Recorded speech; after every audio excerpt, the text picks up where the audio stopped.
Hello everyone, welcome back to the Odds Now YouTube channel for the last daily vlog ahead of the action at the 2026 PDC World Championship. Yeah, it's been an epic 3 weeks, but we have finally reached the final, and I think it's a final that any darts fan would have snapped your hand off for at the start.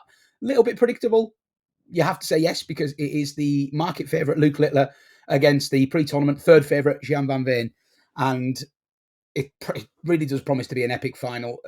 Both players have looked so good all the way through. Very, very deserving finalists. Van Veen in particular coming through an absolute epic with Gary Anderson, of course, slaying Luke Humphries the night before in the quarterfinals in the round before that as well.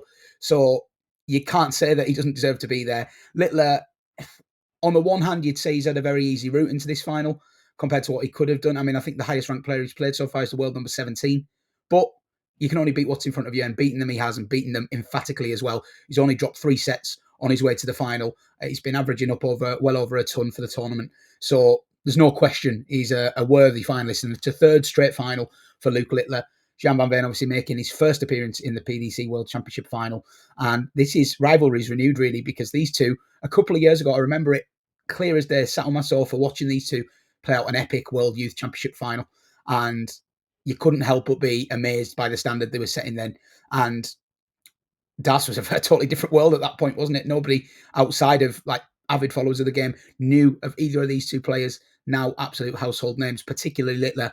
But Van Veen has the opportunity tonight to enter himself into darting immortality and become a world champion. And I think it's a tantalising game in prospect, really is a cracker. As we do here on the Odds Now YouTube channel, going to be looking at the game from a betting perspective. And should just mention last night as well, after a pretty rough run from the last 16 onwards, really good to get a nice winner up in the Littler Searle game. The double result of draw after 2 sets and Littler to win at 6-4, and then the long shot of Searle to win the first set and Littler to win 6-1, 18-1. So they were really good winners. Really pleased to get them up, because I know it has been a little bit of a rough run in the latter stages. And to be honest, as I've said throughout, I tend to be most profitable in the first round when there's a lot of unexposed players, a lot of high margins with outsiders to win a set, etc. So that's where I kind of make my hay traditionally, and it's been the same this year, to be honest. The knockouts been on the wrong side of a couple of bad beats, but generally, it's been a bit of a disappointing knockouts from a punting perspective. But to me, like, you know, it's like 2 separate tournaments, really, pre-Christmas and post-Christmas. And post-Christmas hasn't gone particularly well, but it's just another tournament to me at the end of the day. I mean, I'll be getting stuck into the Bahrain Darts Masters probably in a couple of weeks. And, a winner there pays the same as a winner here. So just because it's the World Championship final, you don't want to go overboard trying to punt winners. It's just another game, really. And it's a game to be enjoyed. And as a darts fan, I just can't wait for this. I think it could be an epic. I'm just hoping for a great game, really. That said, I have ended up playing quite a strong bet here, because Bet365 here in the UK are offering a 50% winnings boost on a Bet Builder with 3 or more legs. They traditionally offer 25%, 50% for the final. And I think when you're getting a 50% extra margin on a bet, you've got to be looking to play, haven't you? Even though the lines are very tightly priced in places. So I've cobbled something together there which I like, and we will obviously come on to it as the video progresses. But first, let's just take a look at the betting markets. I'm a little bit surprised that Van Veen's as big as he is. I thought he would be backed, particularly after what he did to Anderson last night. That was an epic game, both averaging 102 in the end, but both up at 105 for the bulk of it, not really missing anything. There was only a couple of lax legs towards the back end of the contest that lowered the averages down. I mean, they were throwing hammer and tongs at each other throughout, really, and I thought Van Veen was so impressive, as he so often is. And, a little bit surprised to see there is north of 2-1 knocking about Gian van Veen. I thought Littler would go more like 1-2 here, and maybe Gian, closer to that sort of 13-8 mark. So if you were lucky to just back the winner, I would definitely say there's a case of backing Van Veen at the prices. There's not a lot between these two. Obviously, Littler has the experience, previous winner, reigning champion, swept up in the majors this year, but there's not been many that can go with him. But in the last 3 to 6 months, Van Veen has definitely been the one that has poked his head above the parapet, along with Luke Humphries, it should be said. But, Van Veen winning his maiden title at the European Championship, went out early at the Players' Championship final to Christoph Ratajski 6-5. That was a great game, and that can happen over first to 6 legs. So it's no surprise that he's picked up where he's left up here at the World Championship, and he's just steamrolled through. And I think what you would say for Van Veen is he's battle hardened here. He has had to work so hard, and yet he's still not been taken to like a final set or even a penultimate set. You look at the quality of opponents he's faced, and even like Alan Suter missed a dart to go 2-0 up on him, was averaging 110 in the early stages of that game. he just cracked on, knuckled down, average 105, and turned the game on its head. And he's just continued to impress. Dealt with Luke Humphries so ruthlessly in that 5-1 win, and then again last night against Gary Anderson. Anderson, for my money, couldn't really have played any better. Just missed a couple of key doubles, but there was some marvellous finishing in there. 180 hitting sublime from Anderson, and yet Van Veen was stood up to the task. I think what you have to be most impressed with Van Veen is just his ability in the big moments to hold himself together. There was one little wobble last night when the crowd were really getting involved in set 7, whistling, booing, which was a disgrace, by the way. And it did cost him that. In my opinion, it made him wobble. It could have cost him the next set, but it didn't. Anderson missed his chance. Van Veen came back with a very hostile crowd and got it done. My take on the crowd would be that they were only booing Van Veen there because of Anderson. Anderson's an icon, legend of the sport, very, very popular player. It was always going to be a pro Anderson crowd. I think tonight it could be a pro Van Veen crowd, which is, somewhat bizarre given it's in England and Littler is English. But I really do. I think the crowd will be to-ing and fro-ing, but I think it might be more pro Van Veen. So I don't think he'll have to deal with any of that. And I just think he's so clinical and so effective at taking his chances that you're not going to get many better sort of 2-1 plus shots in a game of darts than Gian van Veen right now, I don't think. Of course, he's playing the freak, the phenom that is Luke Littler. They played at the World Grand Prix, double in, double out, both average 106, and Littler won it 2-0 in sets. So, of course, Littler can do something freakish, but that is more than factored into the price, I think. If you had just watched these two over the last 6 games to get to this point, there's no way you would make this a 4-9 versus 11-5 game, in my opinion. So if you haven't already got a position on Van Veen, I know a lot of people will, because he's been, at the start of the year, he was 40-1 to win this, and I think it was pretty clear he had the talent. So I'm sure there's a lot of people sitting on nice wages on Van Veen, hoping for him to go all the way. So good luck if you are on at big prices. But I think if you were just looking to play this game straight, you could do a lot worse than back Gian van Veen here. The way I would actually back him is Bet365 do a double result market, and I think you could split your stakes across the double result market. If I just bring that up for you here, little preview of my Bet Builder there. This double result market, so if you go onto the game itself and click extra markets, right at the bottom here, double result, and this is to win the first, what the game will be scored after 2 sets, and then who will win the match. If you're going to back Van Veen, I would suggest having split stakes, Dutching a little bit across the draw after 2 sets and Van Veen to win 4-1, and Van Veen to lead after 2 sets and win at 13-2. Because what you're effectively saying there is he's not going to go 2-0 down. And I think if he does go 2-0 down, he's in big, big trouble. I'm not sure anyone can catch Luke Littler from two sets down in a World Championship final. He's a fantastic front runner. And I really do feel it's imperative for Gian to start well. But by God, hasn't he started well in all of his games? He flies out the traps. And I don't really see a world where he loses them first 2 sets. I think at bare minimum, he'll be level at 1-1 after 2 sets. And I think quite feasibly could take the first 2 sets. And then you're looking at Van Veen being odds on in running. So that's the way I would play it. For the purposes of YouTube, I'm just going to have a point on Van Veen to lead after 2 sets and win the match at 13-2, just because I think that Littler does occasionally have a tendency to start slowly, and you could well be sitting, if he wins them first 2 sets, you're sitting on an odds-on chance at 13-2.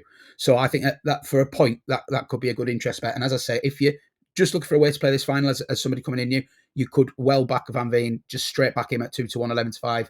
I would probably split stakes between the 13-2 and the 4-1 will be how I play it, because I don't really see him winning it from 2-0 down. I think he needs a fast start. I think he'll get a fast start. So that would be the way that you could play it if you're just looking to play the match straight. In terms of a bet builder, this is what I've landed on with the 50% boost. So I've gone for Luke Littler under 21.5 180s in the match. Van Veen on a plus 3.5 sets handicap, i.e. to win 4 sets or more. And 1 ball finish for Van Veen. Now, the 1 ball finish for Van Veen is actually 4-11. I'm not necessarily saying there's any juice in that price, but he has been absolutely mesmeric on the ball throughout this tournament, and he frequently and intentionally leaves shots that finish on the ball. So over a game of this distance, it is highly improbable that he won't take out a ball finish.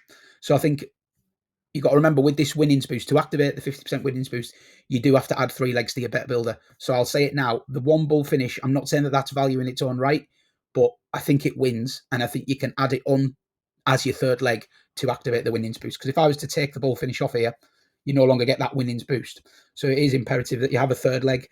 I don't really want to get involved on the overs 180s lines, as I will explain a little bit in a minute for Littler, because you can see I've backed him unders. I think that the overs 180s lines, as they tend to be in these games of this magnitude, maybe a tad inflated. Obviously, your casual punter wants to be with overs on everything. They want to cheer in the 180s. And that means that over X amount of 180s maybe a tad can be a tad underpriced on occasion. So yeah, if I just add that 4 to 11 chance back on, obviously in the context you're adding a 4 to 11 chance, but what it's doing is it's taking an 11 to 5 chance up to 7 to 2. So yeah, like really, you're getting a lot more than 4 to 11 out of it, if that makes sense. So sorry, I'm getting a bit technical here, but you get the gist. For the other 2 legs, you've already probably gathered this from the way I'm talking. I expect Van Veen to make this very competitive. I think he's a very live runner in this final. He's just got all the elements to me. I don't want to say the generic waffle that everybody says, but you can see it with your own eyes. This is a world-class operator who is on the level of Humphreys and Littler. Of course, we've had this narrative fed to us for the last couple of years that it's going to be Littler and Humphreys' dominance for years to come. But I think anyone who follows darts sort of round the year will know that Van Veen and a couple of others are more than capable of mixing it with the top 2. And it just so happens that Gian has taken that step forward quicker than a couple of the other guys, I would say. And I would say that these 3 are all on the same level. And like, look at the way he beat Humphreys the other day. Like, he hasn't got anything to prove in terms of his record. If we actually look at the head-to-head record as well with these 2, for anyone that's not aware, it is extremely tight. And Van Veen actually leads 3-2 on the head-to-head this year. It's 3-3 overall because Littler won the World Youth Final. But yeah, of the 5 meetings this year, Van Veen has won 3, Littler's won 2. The thing in Littler's favour is the 2 major wins have been his. So the UK Open, he fairly routed him 10-4, and the 2-0 in the World Grand Prix. But to be honest, that was an obscene game where this is double in format, remember. 105.58 for Littler, 106.47, which was a World Grand Prix record average for Van Veen in defeat. And if you look at the game, Van Veen, like, what more can you do in that first set? He lost it 3-2 with Littler taking out the 86. Littler also took out a 1-5-1 to save his skin. So it was just a ludicrous game. There was nothing between them at all. And yeah, I don't think Gian lost anything in defeat that day, put it that way. It could easily have been 2-0 Van Veen. But these wins that he's had over him on the Euro Tour and the Pro Tour as well, they've all been close fought. They've all been very competitive, and they've gone toe-to-toe with one another. So there's no reason to me that it won't be the same tonight. They're very comfortable playing each other. The pace suits each other. There won't be any kind of mind games or messing around. They'll just be allowed to get on with it. I really hope that the crowd that are present can just enjoy a fantastic final, because that's what it's going to be. Let's hope it's not ruined by whistling and the likes. As I've mentioned, if it is going to impact anyone, I think it's going to be Littler. I think this crowd is going to be surprisingly pro Van Veen, and I think it may bother him. It will obviously depend largely on how things pan out. But yeah, just to go back to the Bet Builder. So under 21.5 180s for Littler, that is the highest line of 180s you could back with Bet365. So just to give some context here, Littler's been going at 0.49 180s per leg. So he's basically hitting a 180 every 2 legs throughout the tournament. That is a ridiculously high rate. Can he maintain that into the final? Of course he can, theoretically. I mean, he's certainly good enough. But just a word of warning that in his previous 2 finals, he's hit 12 180s and 13 180s. And he's gone at a ratio more like 0.35. So if we get a replication of his last 2 final performances, which, by the way, have been marvellous, it's not like he's dropped off. It's just hitting a 180 every other leg for that period of time is so difficult, because this is the longest game as a darts player that you can play, providing it goes over 10 sets. So, like, it's just very, very hard to just not have a lull somewhere in that match on the 180s. Add in the fact that he likes to switch as well and he moves all around the board. I mean, 22 180s, given it's only priced like evens, is a horrendous amount of 180s to have to hit over that period. Even going at the ratio has been going up for the tournament, 0.49, you need 44 legs here. to get that covered, which is if we got an average of 4 legs per set, and that's, like there will be some 3-0s in there as well. You'd need 11 full sets just to be getting close to getting that covered. So it just gives you a context of the standard he would have to perform at for such an extended period to cover that 180 line. So I want to be with the unders, little 180s at 21.5. I think he'll end up on about 15, 16. And if he plays really well, like really, really well, he'll be pushing that line. But at the prices, unders stands out to me there. Match handicap for Van Veen, I've already said, I'm expecting him to make this close. I think he could win it. So plus 3.5 sets, i.e. to get to 4 sets, feels very comfortable. And then the bull finish is just my third leg to activate the winnings boost. Now, this would pay 3-1 normally. If you don't have access to the winnings boost, and I know a lot of people won't, be it on your account or someone else's, then I think the 3-1 is fine for a couple of points. If you can get that winnings boost and take it up to that, then I would go 4 points on that to return 22. That would be the way I would play it. I've been saying 7-2 all the way through this. That's why I was sat thinking it's actually 9-2, isn't it? So 9-2 with that winnings boost, which is, I think phenomenal value for what that is there. So that's going to be my main play for the final. 4 points on this bet builder with the winnings boost. Luke Littler under 21.5 180s. Gian van Veen plus 3.5 sets. 1 ball finish for Gian van Veen. 4 points to return 22 points. Let's go out with a bang, hopefully. And I will have a further point on the double result. Gian van Veen to win the first 2 sets and win the match at 13-2. That's a more ambitious poke, obviously. And that has messed up my bet slip adding that. Let me just tidy that so you can see. Yeah, and just a further point on that as well. So that's my way I'm going to be playing the final from a betting perspective. As I say, this is a game just to be enjoyed. So don't go overboard. Don't go chasing a big winner. Yes, the 50% winnings boost option, if you have it, is very attractive and you should try and take advantage of that. But ultimately, this is a game to be enjoyed. If I'm making a score prediction, I'm going to go for Gian van Veen to win this 7-5. I think it's going to be an absolute cracker. I can't wait for it.